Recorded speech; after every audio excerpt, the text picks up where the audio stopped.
Hola, muy buenas tardes a todos. Mi nombre es Elena Nieto.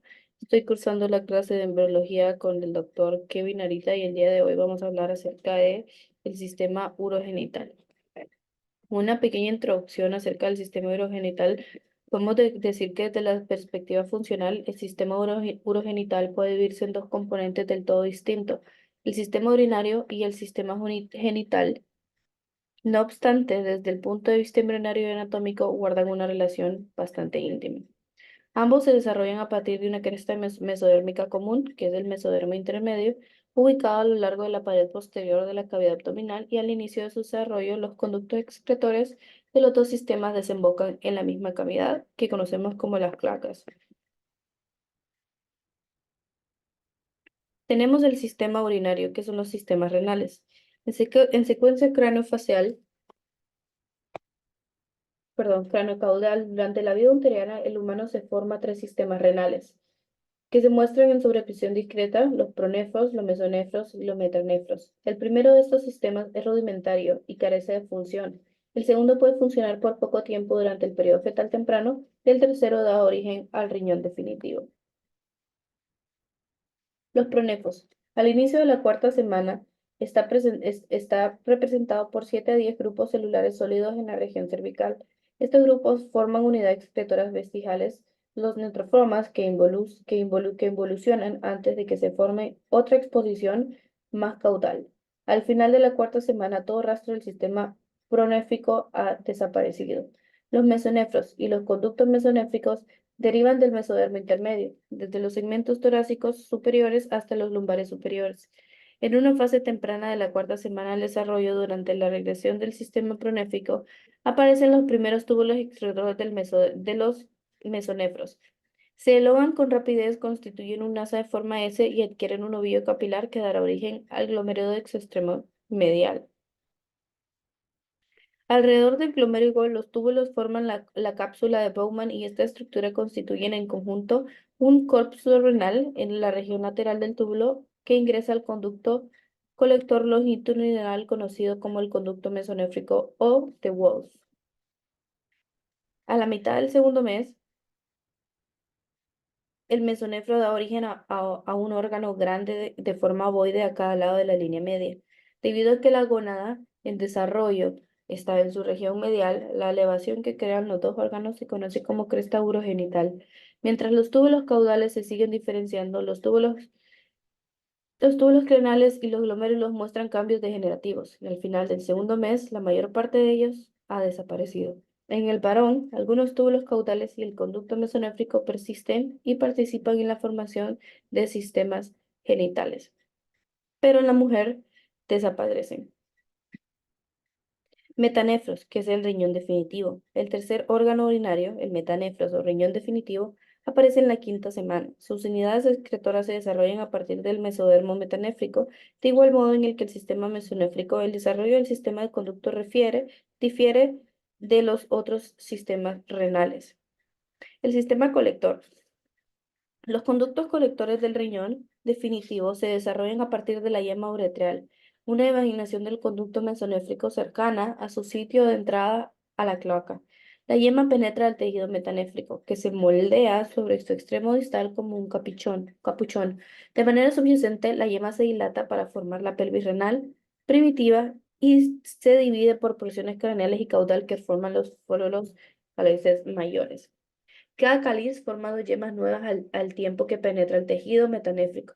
Estas yemas continúan subdividiéndose hasta que existen 12 o más generaciones de túbulos. Entre tanto, en la periferia se forman más túbulos hasta el final del quinto mes.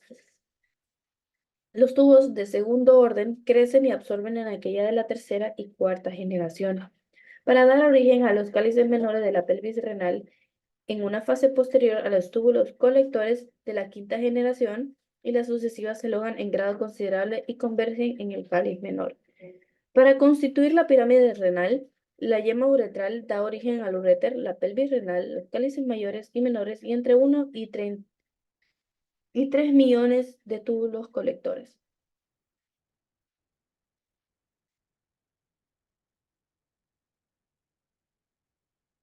El sistema excretor. El sistema excretor distal de cada túbulo colector recién formado queda cubierto por un capuchón de tejido metanéfrico. Bajo la influencia inductora del túbulo, las células del capuchón tisular dan origen a vesículas pequeñas. Las vesículas renales, a que se derivan una vez en túbulos pequeños con forma de letra S. Las capilares crecen hacia el interior de la dilatación, es un extremo de la S, y se diferencian en glomérulos. Estos túbulos, junto con sus glomérulos, dan origen a las nefronas o unidades excretoras. El extremo proximal de cada nefrona genera la cápsula de Bowman, que muestra una concavidad profunda producida por el glomérulo.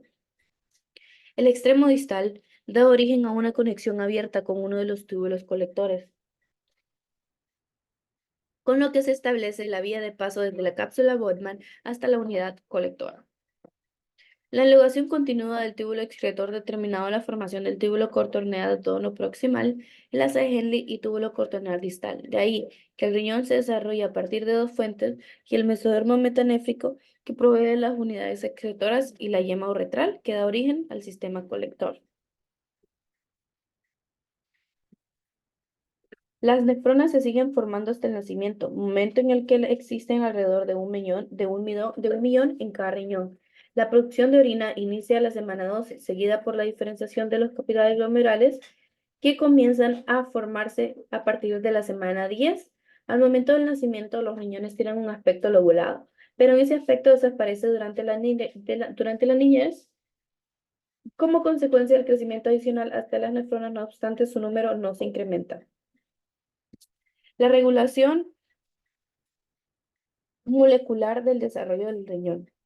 Al igual que en la mayor parte de los órganos, la diferenciación del riñón implica el epitelio mesenquima. En este ejemplo, el epitelio de la yema uretral deriva de los mesonefros, que interactúa con la mesenquimia del plasma metanéfrico. El mesenquima expresa el WT1, un factor de transcripción que permite que este tejido sea competente para responder a la inducción provocada por la yema uretral. El WT1 también regula la síntesis del factor de crecimiento neoplático derivado de la glía y el factor de crecimiento de hepatocitos, también llamado factor de dispersión. En este mesenquimia y estas proteínas estimulan la ramificación del crecimiento de las yemas uterales.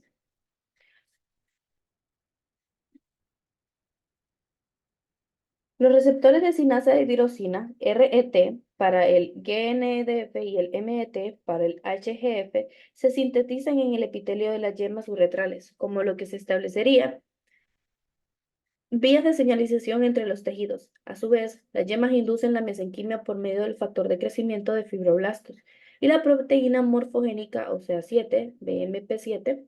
Estos dos factores de crecimiento bloquean la apoptosis y estimulan la proliferación del mesenquimio metanfrénico, al tiempo que mantienen la síntesis de WT1.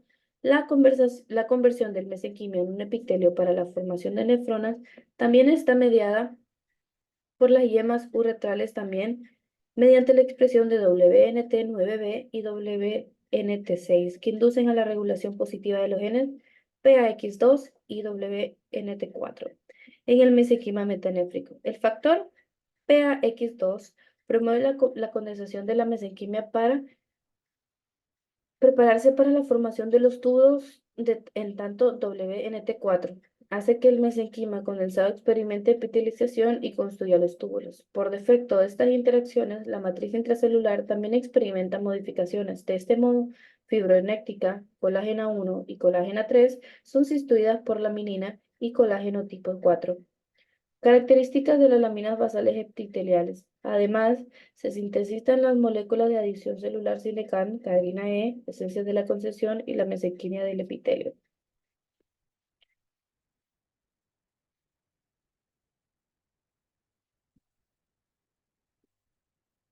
La posición del riñón. El riñón comienza en la región pélvica y luego se desplaza hacia el abdomen. Este movimiento se debe a cambios de la curvatura corporal y el crecimiento de los regiones lumbar y sacra. Durante su ascenso, el riñón recibe irrigación arterial de diferentes ramas de la aorta. La función renal, que es el riñón definitivo, se forma a partir de metanefros alrededor de la semana número 12 del desarrollo. La orina se expulsa en la cavidad amniótica y se mezcla en el líquido amniótico. Los riñones no son responsables de la excreción de productos de desechos durante la vida fetal, ya que esa función es realizada por la placenta, la vejiga y la uretra. Durante el desarrollo, la cloaca se divide en seno urogenital y conducto anal. El tabique urorectal separa el conducto anal primitivo del seno urogenital. La vejiga urinaria se origina en la porción superior y más grande del seno urogenital. El urraco, un remanente de altaloides, conecta la vejiga con el cordón umbilical en el feto y persiste como ligamento umbilical medio en el adulto. El seno urogenital se divide en porciones incluyendo la porción pélvica que da origen a la parte de la uretra en el varón. El riñón, al inicio, está situado en la región pélvica. Este se desplaza más tarde a una posición más alta en el abdomen. Este acepto renal deriva de la disminución de la curvatura corporal y del crecimiento de las regiones lumbar y la sacra. En la pelvis, el metanefro recibe su irrigación arterial de una rama pélvica de la aorta durante su ascenso hasta el nivel abdominal del vascularizado por las arterias que se originan en la aorta en niveles cada vez más altos. En la función renal, el riñón definitivo que se forma a partir de nefrófilos entra en función cerca de la semana número 12. La orina, la orina se expulsa en la cavidad amniótica y se mezcla con el líquido amniótico. El líquido es deglutido por el feto y se recicla en los riñones. Durante la vida fetal de los riñones no son responsables de la excreción de los productos de desecho, toda vez que la placenta cumple esta función. Durante la cuarta y séptima semana del desarrollo, la cloaca se divide en seno urogenital, en la región anterior y en el conducto anal. El tabique urocoldar es una capa del mesodermo ubicada entre el conducto anal primitivo y el seno urogenital. La punta del tabique da origen al cuerpo del periné, un sitio de inscripción de varios musículos perinales. Pueden distinguirse tres porciones en el seno urogenital. La porción superior y más grande corresponde a la vejiga urinaria. Al inicio, la vejiga está comunicada con el altaloides, pero cuando el lumen de este se oblitera, normalmente constituye un cordón fibroso grueso llamado el uraco, que persiste y conecta el ápice de la vejiga con el cordón umbilical. En el adulto corresponde al ligamento umbilical medio. La porción siguiente es un conducto más bien estrecho, la porción pélvica del seno urogenital, que en el varón da origen a los segmentos prostáticos y membranosos de la uretra. La última parte es el segmento fálico del seno urogenital.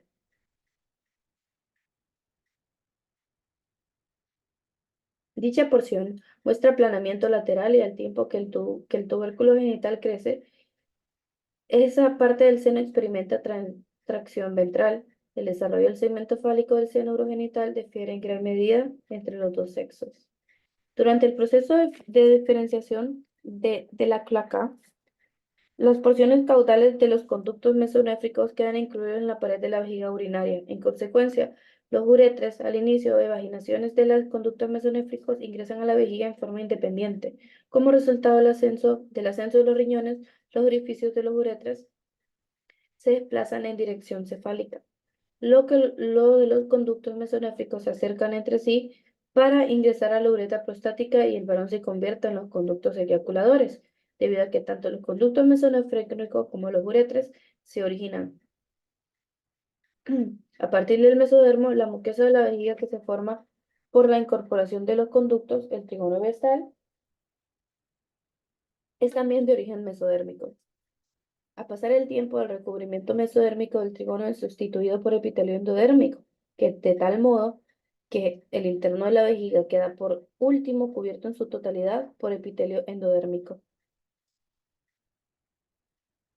El epitelio de la uretra en ambos sexos se origina a partir del endodermo. El tejido conectivo y el tejido de músculo liso circuncidante derivan del mesodermo visceral. Al final del tercer mes, el epitelio de la uretra prostática comienza a proliferar y da origen a varias evaginaciones que penetran al mesenquimia circuncidante. En el varón, estas yemas constituyen a la glándula prostática; en la mujer, a la porción craneal en la uretra del origen de las glándulas uretrales y las parauretrales. Ahora acerca de el sistema genital. La diferenciación sexual es un proceso complejo que implica muchos genes, algunos de los cuales son autosómicos. La clave para el dimorfismo sexual es el cromosoma Y, que tiene un gen de determinación testicular denominado Sex Determined Region on Y, la SRY, en su brazo corto YP11. El producto proteico de este gen es un factor de transcripción que inicia una cascada que activa genes distales que determinan el destino de los órganos sexuales rudimentarios. La proteína SRY es el factor de determinación testicular. Bajo su influencia 428 se presenta el desarrollo masculino, con su ausencia se establece el desarrollo femenino. Las gónadas. Si bien el sexo del embrión queda determinado genéticamente al momento de la fecundación, las gónadas no adquieren características morfológicas masculinas o femeninas sino hasta la séptima semana del desarrollo.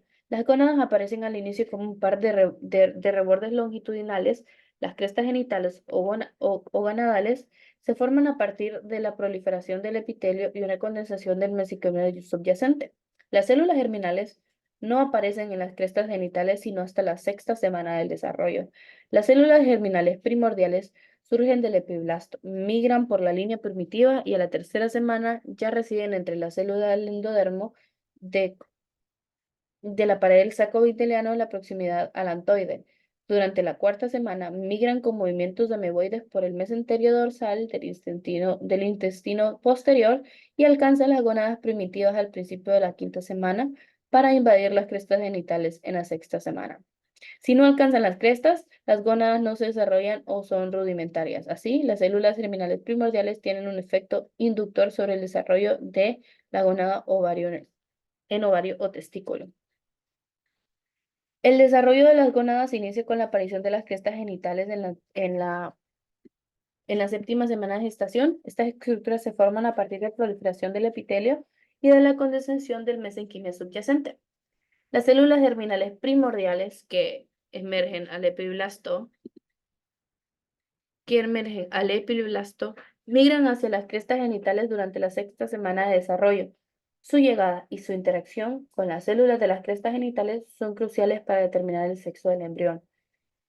Si las células germinales no alcanzan la cresta, las gónadas pueden no desarrollarse o ser rudimentarias. En resumen, las gónadas no adquieren características morfológicas específicas hasta la séptima semana y las células germinales primordiales desempeñan un papel crucial en el desarrollo como ovarios o testículos.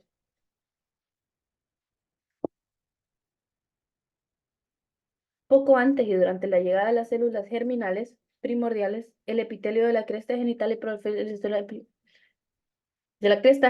prolífera y las células epiteliales penetran al mesenquimio subyacente. Allí constituyen varios cordones de configuración irregular que conocemos como los cordones sexuales primitivos, tanto en embriones masculinos como femeninos. Estos cordones están conectados con el epitelio superficial y es imposible distinguir a la gónada masculina de la femenina. Así la gónada se conoce como gónada indiferenciada. Los testículos. Durante el desarrollo embrionario, bajo la influencia del gen SRY, las células germinales primordiales con cromosoma XY forman los cordones testiculares a partir de las crestas genitales. Estos cordones se convierten en la estructura de testículos y las células de Leydig producen testosterona, que influye en la diferenciación de los órganos genitales masculinos.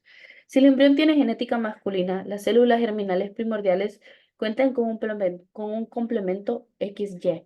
Bajo la influencia del gen SRY en el cromosoma Y, que codifica el factor de determinación testicular, los cordones sexuales primitivos siguen proliferando y penetran a profundidad la médula para constituir los cordones testiculares o medulares.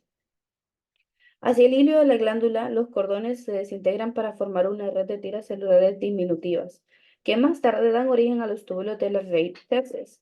A continuar el desarrollo, una capa densa del tejido conectivo fibroso, la túnica abulgena, separa los cordones testiculares del epitelio superficial. Durante el cuarto mes, los cordones testiculares adquieren configuración en la herradura y sus extremos quedan en continuidad con la red de testis. Los cordones testiculares están compuestos ahora por células germinales primitivas y las células de Sertoli, derivadas del epitelio superficial de las glándulas y asimismo las células de Gledin que derivan del mesenquima original de la cresta gonadal se ubican entre los cordones testiculares. Comienzan su desarrollo poco después del inicio de la diferenciación de estos cordones. A la octava semana de gestación de las células de Leydig comienzan a producir testosterona y el testículo puede influir sobre la diferenciación sexual de los conductos genitales y los genitales externos. Los cordones testiculares se conservan como un tejido sólido hasta la pubertad, en que adquieren un lumen para constituir los túbulos semíferos. Una vez que los túbulos semíferos se canalizan, se unen en los túbulos de la red testis, que a su vez penetran los conductillos eferentes. Esos conductillos eferentes son las porciones remanentes de los túbulos excretores del sistema mesofrénico y enlazan a la red de testis con el conducto mesonéfico o de Wolff que se convierte en el conducto referente. El ovario. En los embriones femeninos con cromosoma XX, los cordones sexuales primitivos se disocian en cúmulos celulares de la médula ovárica, que luego son reemplazados por el tejido vascular. Mientras tanto, el epitelio superficial de la gonada forma cordones corticales, que se convierten en folículos primordiales en el tercer mes, compuestos por ovámenes rodeados de células foliculares. En resumen, en los embriones femeninos se desarrolla una médula ovárica y cordones corticales secundarios, mientras que en los embriones masculinos se forman cordones testiculares. En los embriones femeninos con complejo cromosómico sexual XX y sin cromosoma Y, los cordones sexuales primitivos se disocian para formar cúmulos celulares irregulares. Estos cúmulos, que contienen grupos de células germinales primitivas, se disocian para formar los cúmulos celulares irregulares. Más tarde desaparecen y son sustituidos por estroma vascular que constituye la médula ovárica. El epitelio es superficie de la gónada femenina, a diferencia del de la masculina, sigue proliferando. En la séptima semana da origen a una segunda generación de cordones, los cordones corticales, que penetran al mesenquima subyacente, pero permanecen cerca de la superficie. En el tercer mes, estos cordones se dividen en cúmulos celulares aislados. Las células de estos cúmulos siguen proliferando y comienzan a rodear cada ovogonia con una capa de célula epitelial denominada células foliculares. Juntas, las ovogonias y las células foliculares constituyen un folículo primordial. Así, puede afirmarse que el sexo genético de un embrión se define en el momento de la fecundación con base en sí al espermatozoide porta un cromosoma X o uno Y. En embriones con una configuración cromosómica sexual XX, los cordones medulares de las gónadas evolucionan y se desarrollan una generación secundaria de cordones corticales, y en embriones con complejo sexual XY, los cordones medulares se transforman en cordones testiculares y no se desarrollan cordones corticales secundarios.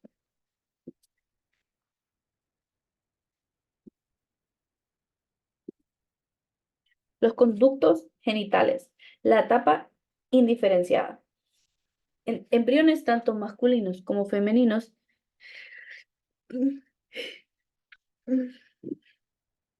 inicialmente poseen dos partes conductivas mesenfrónicos de Wolff y los parasométricos de Müller. El conducto parasométrico deriva de una invaginación longitudinal del epitelio en la superficie anterolateral en la cresta urogenital.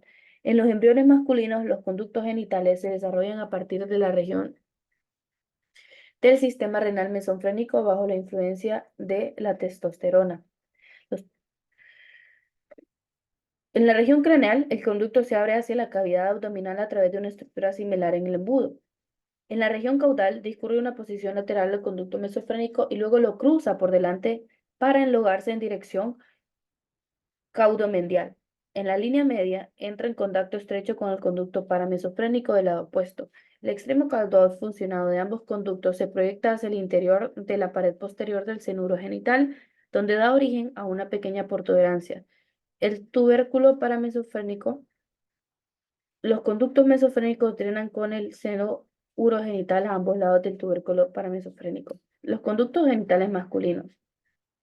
Los conductos genitales en el varón son estimulados por la testosterona para desarrollarse y derivar de regiones del sistema renal mesofrénico. Algunos de los túbulos excretorios originales, como los túbulos epigenitales, establecen contacto con los cordones de la rétesis y constituyen los conductillos diferentes del testículo. Los túbulos excretorios a lo largo del polo caudal del testículo, los túbulos paragenitales, no se unen a los cordones de la rétesis. Sus vestigos se conocen en conjunto del tubérculo paramesofrénico mulleriano y la formación del conducto uterino. Los conductos genitales, tras el descenso del ovario, las únicas porciones remanentes del sistema mesofrénico son el epóforo y el paraóforo y el quiste de Granther. Obsérvense el ligamento suspensorio del ovario, el ligamento heterobánico, que es el ligamento del ovario propiamente dicho, y el ligamento redondo del útero. Los conductos genitales masculinos son túbulos excretorios originales llamados túbulos epigenitales. Forman los conductillos diferentes a los de los testículos y los túbulos paragenitales en el polo caudal testícula forman el paradínimo. Los conductos mesofrénicos persisten y se convierten en el epidemio conducto y diferente y conducto eyaculador. Excepto por su extremo craneal, el apéndice del epidémino, los conductos mesofrénicos persisten y dan origen a los conductos genitales. Justo por debajo del sitio de entrada de los conductillos eferentes, los conductos mesofrénicos se elongan y desarrollan circunvoluciones para constituir el conducto epidimio desde la cola del epidimio hasta la región en que emerge la vesícula seminal. El conducto mesonéfrico desarrolla una capa muscular gruesa y da origen al conducto deferente. La región del conducto que se extiende más allá de las vesículas seminales constituye el conducto eyaculador bajo la influencia de la hormona antimulleriana que sintetizan las células de Sertoli. Los conductos paramesofrénicos en el varón degeneran excepto por una porción pequeña de sus extremos craneales en el apéndice testicular. Los conductos genitales femeninos. En la presencia de estrógenos y en ausencia de testosterona y AMH, MIS, los conductos paramesofrénicos se convierten en los conductos genitales principales en el embrión femenino. Al inicio, pueden reconocerse tres partes de cada conducto: un segmento vertical craneal que se abre a la cavidad abdominal; dos, una región horizontal que cruza el conducto mesofrénico; y tres, un segmento vertical caudal que se fusiona con su par del lado opuesto. Con descenso del ovario, las primeras dos partes se convierten en una tubo-uterina y las porciones caudales se funcionan para constituir el conducto uterino. Cuando la segunda parte de los conductos paramesofrénicos se desplaza en dirección medio caudal, las crestas urogenitales se reorientan de manera gradual en un plano transversal. Una vez que los conductos se fusionen en la línea media, se establece un pliegue pélvico transversal amplio. Este pliegue, que se extiende desde las caras laterales de los conductos paramesofrénicos fusionados y se dirige hacia la pared de la pelvis, es el ligamento ancho del útero. La tuba uterina se ubica sobre su borde superior, en tanto el ovario lo hace sobre la superficie posterior. El útero y el ligamento ancho dividen la cavidad pélvica en fondo del saco ureterario y el saco vesico-uterino. Los conductos paramesofrénicos fusionados dan origen al cuerpo y al cervix, así como al segmento superior de la vagina. El útero está rodeado por una capa de mesenquimia que forma tanto su cubierta muscular, el miometrio, como la peritoneal, el perimetrio. En ausencia de testosterona, los conductos mesofrénicos de la mujer degeneran. En los embriones femeninos, los conductos paramesofrénicos se convierten en causa principal bajo la influencia de los estrógenos. Los conductos se fusionan en la línea media formando el cuerpo y el cervix del útero, así como la parte superior de la vagina.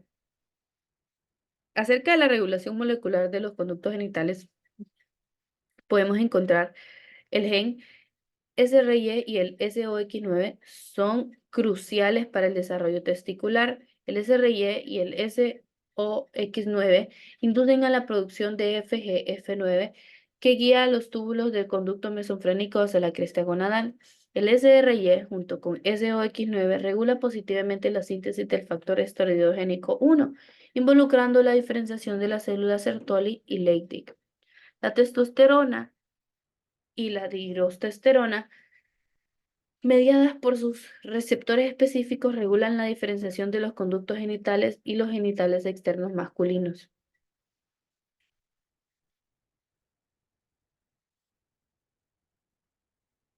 Más adelante, el SRI, ya sea de manera directa o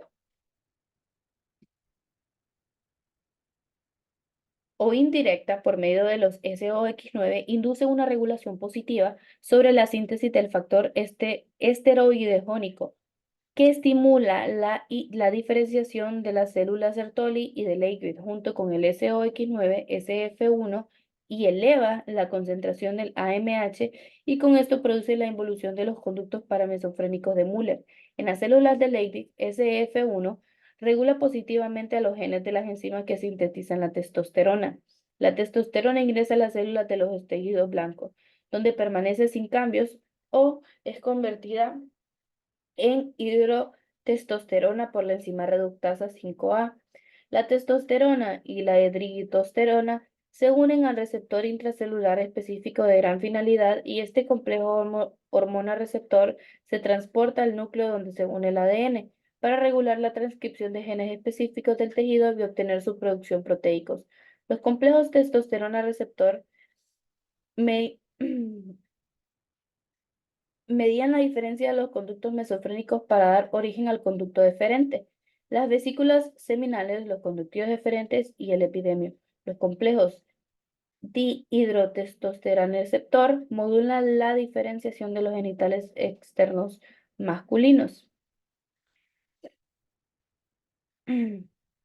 La etapa de diferenciación es durante la tercera semana del desarrollo. Las células del mesenquima migran alrededor de la membrana cloacal, formando pliegues cloacales elevados. Estos pliegues se fusionan en el tubérculo genital en la posición craneal, ay,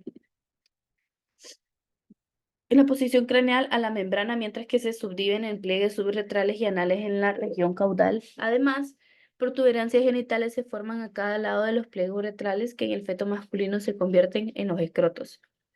Genitales externos masculinos. El desarrollo de los genitales externos masculinos está determinado por los andrógenos secretados por los testículos, caracterizado por la rápida elongación de el tubérculo genital. Este se convierte en el falo, tirando de los pliegues uretrales hacia adelante para formar las paredes laterales del surco lateral. El surco uretral, perdón. El surco se extiende hasta el glande con la placa uretral como su cubierta epitelial originada, como lo podemos observar en esta imagen, que está bastante detallada. Pues esta imagen fue tomada del libro de embriología y está bastante detallada.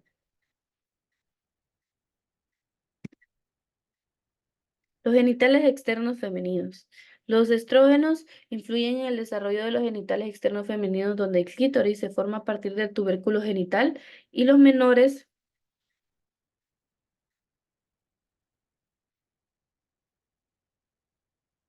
derivan de los pliegues uretrales. Los labios mayores se desarrollan a partir de las protuberancias genitales y el vestíbulo se forma a partir del surco urogenital.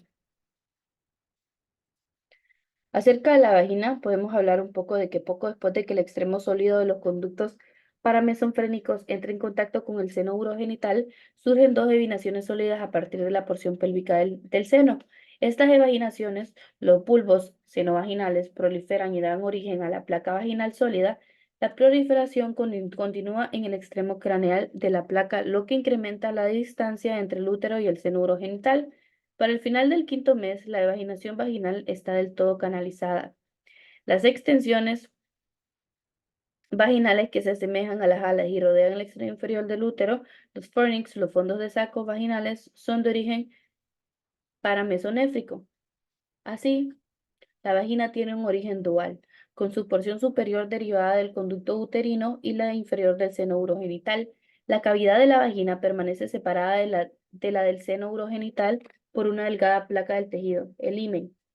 Este último está conformado por el recubrimiento epitelial del seno urogenital y una delgada capa de células vaginales. En él Normalmente se desarrolla una pequeña abertura durante la vida perinatal.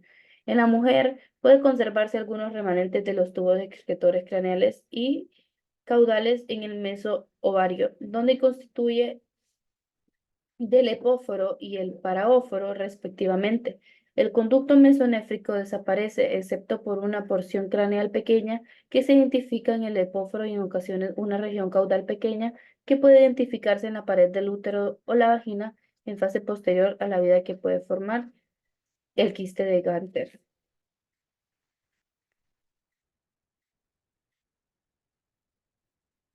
Acerca de los genitales externos, podemos hablar de la etapa indiferenciada, que es durante la semana del desarrollo las células del mesenquimia, que se originan en la región de la línea primitiva, migran en torno a la membrana cloacal para constituir un par de pliegues cloacales un tanto elevados. En posición craneal, en la membrana cloacal, los pliegues que se unen para constituir el tubérculo genital, en la región caudal, los pliegues se subdividen en pliegues uretrales, en la región anterior, en los pliegues anales, en la posterior. En tanto, otro par de elevaciones, las protuberancias genitales, se hacen visibles a cada lado de los pliegues uretrales. Estas prominencias constituyen a las protuberancias escrotales en el embrión masculino y los labios mayores en el femenino. Al final de la sexta semana, no obstante, es imposible distinguir el sexo a que pertenecen. Al finalizar al tercer mes de los pliegues uretrales se cierran sobre la placa uretral y forman la uretra peneana. Este conducto no se extiende hasta el extremo del falo. La uretra en este extremo se forma durante el cuarto mes cuando las células ectodérmicas provenientes de la punta del glande se vaginan y constituyen un cordón epitelial corto. Este cordón desarrolla más adelante un lumen, con lo que se forma un meato uretral externo.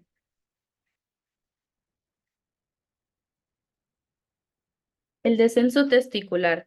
Los testículos descienden desde el abdomen hasta el escroto a través del conducto inguinal. Durante el segundo mes de gestación, se forman estructuras como el ligamento genital caudal y el gubernáculo para guiar este descenso. El gubernáculo juega con un papel crucial en dirigir el testículo hacia el escroto a medida que se desarrolla. Los testículos se desarrollan en el retroperio en la región abdominal y deben desplazarse en dirección caudal y pasar por la pared abdominal para llegar al escroto. El paso por la pared del abdomen ocurre con el conducto vaginal, que tiene alrededor de 4 centímetros de longitud y se ubica justo por encima de la mitad medial del ligamento inguinal. El ingreso al conducto ocurre por el anillo inguinal profundo y la salida por el anillo superficial externo cercano al tubérculo del pubis. Hacia el final del segundo mes, el mesentario urogenital se fija el testículo y el mesonefros a la pared abdominal posterior. Con la degeneración de mesonefros, la fijación funge con mesonefros de la gónada. En dirección caudal, adquiere características de ligamentos y se conoce como ligamento genital caudal.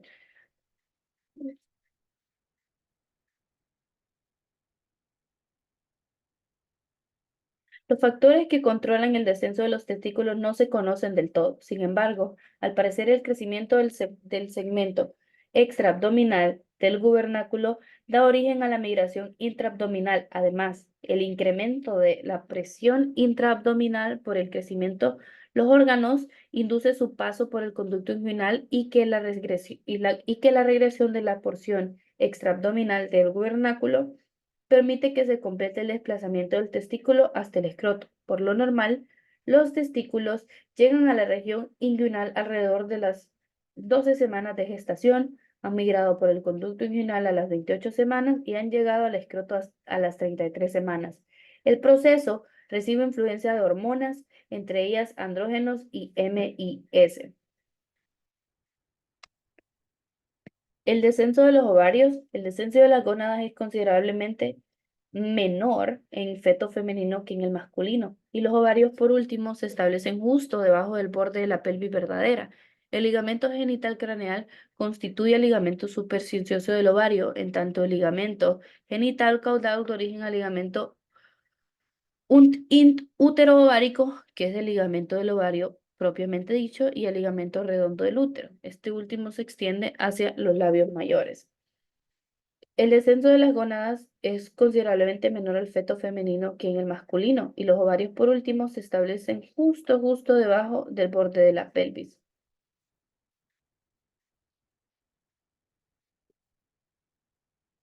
Ahora tenemos aquí las correlaciones clínicas y en este vamos a hablar acerca de los tumores y defectos renales. El tumor de Wilms, que es un cáncer renal infantil que resalta de mutaciones en el gen WT1, que puede asociarse a síndromes como WAGR y Dennis-Trash, que son displasias y agenesias renales, que son malformaciones graves que pueden causar insuficiencia renal. La agenesia bilateral que ocurre en uno de 10.000 nacimientos puede llevar a secuelas como holoigamegidos y anomalías en otros sistemas. Tenemos la enfermedad renal poliquística. Esta condición, que se puede ser autosómica recesiva o dominante, se caracteriza por la formación de quistes renales. La formación recesiva es más grande y común en la infancia, mientras que la dominante suele manifestarse en adultos. Ambas están relacionadas con mutaciones en genes que codifican proteínas ciliares pertenecientes a un grupo de trastornos llamados ciliopatías. Duplicación del uréter. Aquí tenemos la duplicación del uréter resulta de una división temprana de la yema uretral y puede ser parcial o completa. Esta anomalía puede causar que un ureter alterne en la vejiga mientras que el otro lo haga en sitios anormales como la vagina o la uretra. Su aparición se debe al desarrollo de dos yemas ureterales durante el desarrollo embrionario.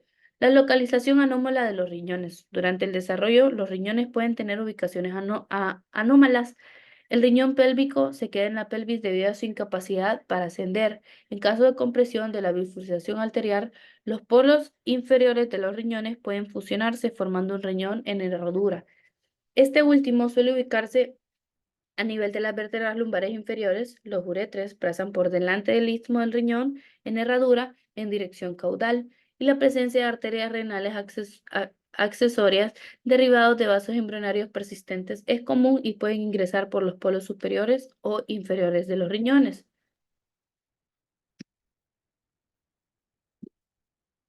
Defectos vesicales. Los defectos vesicales pueden originarse por la persistencia de partes de alantoides embrionario, dando lugar a fístulas, quistes o senos del uretro. La extrofasia vesicular implica la exposición de la mucosa de la vejiga, mientras que la extrofasia cloacal más grave afecta el cierre de los pliegues corporales, como malformaciones anales y genitales externos. Estos defectos son raros, con incidencias en alrededor de 2 en 10.000 y 1 en 30.000 nacimientos respectivamente.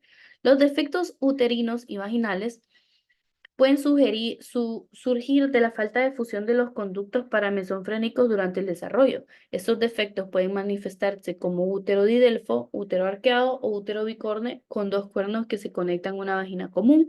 En casos de atresia de uno o ambos conductos, se pueden presentar complicaciones como útero bicorne uniceral o artritis cervical. La falta de fusión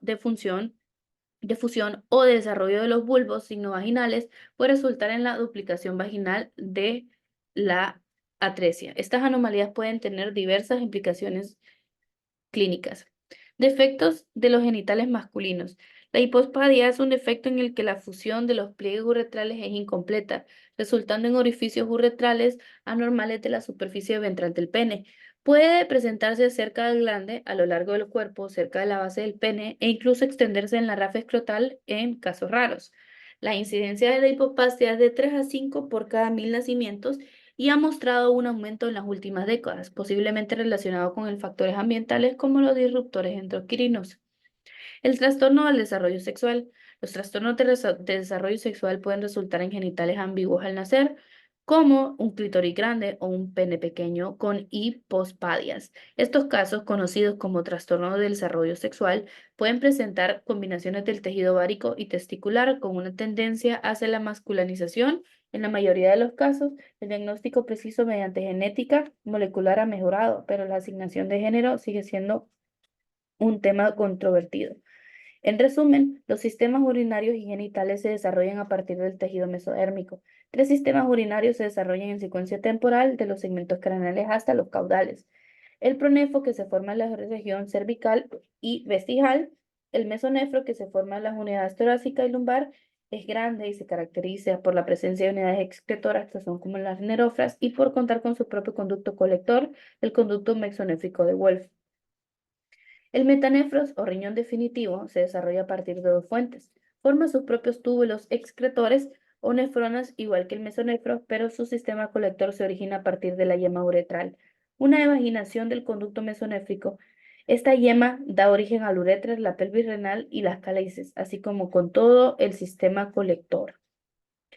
La división temprana de la yema uretral también puede generar riñones bífidos o supramarios con uretras ectópicos, debido a que los riñones se desarrollan en la región de la pelvis y luego ascienden hasta la ubicación en la región lumbar. Pueden observarse riñones con posiciones anómalas como el pélvico y el riñón de la herradura. La vejiga se forma durante la cuarta semana del sistema al tiempo. el- ah, la vejiga se forma durante la cuarta a la séptima semana al mismo tiempo que la cloaca. Es el sitio de drenaje común de los riñones primitivos y el sistema intestinal. Se subdivide por efecto del tabique uroquetal en seno urogenital, que es la región anterior, y el conducto anal.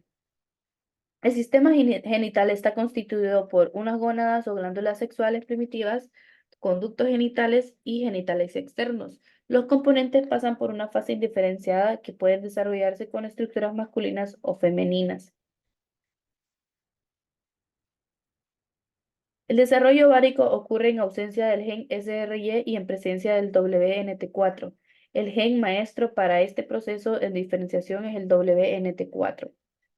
El sistema indiferenciado de conductos y los genitales externos se desarrollan bajo la influencia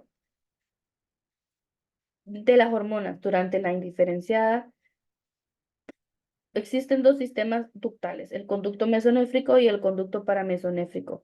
La sustancia inhibidora de Müller, también denominada hormona antimülleriana, es sintetizada por las células de Sertoli en los testículos e induce a la regresión de los conductos